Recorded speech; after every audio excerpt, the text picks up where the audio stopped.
Christian Clavier est à retrouver ce lundi 20 février 2023, à 21h10 sur France 3, dans l'Enquête Corse, un film réalisé en 2004 par Alain Berberian et dans lequel il donne la réplique à Jean Reno. Dans ce long métrage, la star des Bronzés incarne Rémi François alias Jack Palmer, un détective parisien branché s'estimant aussi irrésistible avec les femmes que dans le business, qui décidait d'accepter la mission que vient de lui confier un obscur petit notaire de province, retrouver Ange Léonie, un citoyen corse introuvable qui a hérité d'un confortable pactole. Un film dans lequel il brille, une fois de plus, grâce à son jeu d'acteur irréprochable, et dans lequel il a pu également profiter de l'île de beauté, sa terre d'adoption.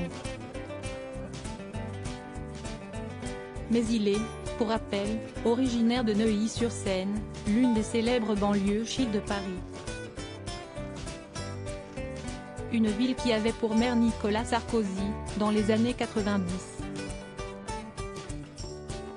Si est-il d'ailleurs, plus ou moins grâce à ce détail que les deux hommes se sont rencontrés.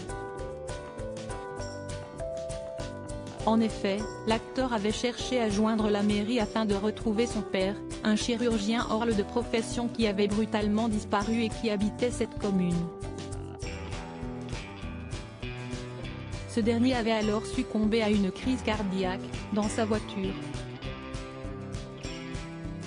Une amitié contestée, un drame notamment raconté par Josiane Balasco dans les pages de Paris Match il y a quelques années. Un jour, Jean Clavier a disparu au volant de sa voiture. Christian a demandé de l'aide à la mairie. Peu de temps après, son père a été retrouvé dans son véhicule, mort d'une crise cardiaque, racontait-elle, avant d'ajouter, si est ce drame qui a rapproché Christian de Sarkozy, et non ses opinions politiques. En effet, si ce tragique événement a bien évidemment marqué la vie de la star des Visiteurs, il lui aura également permis de se rapprocher de l'époux de Carla Bruni. Le comédien avait notamment soutenu le candidat à l'élection présidentielle de 2007, ce qui avait d'ailleurs suscité de vives polémiques, et qui pourrait, entre autres, expliquer son exil à Londres en 2012.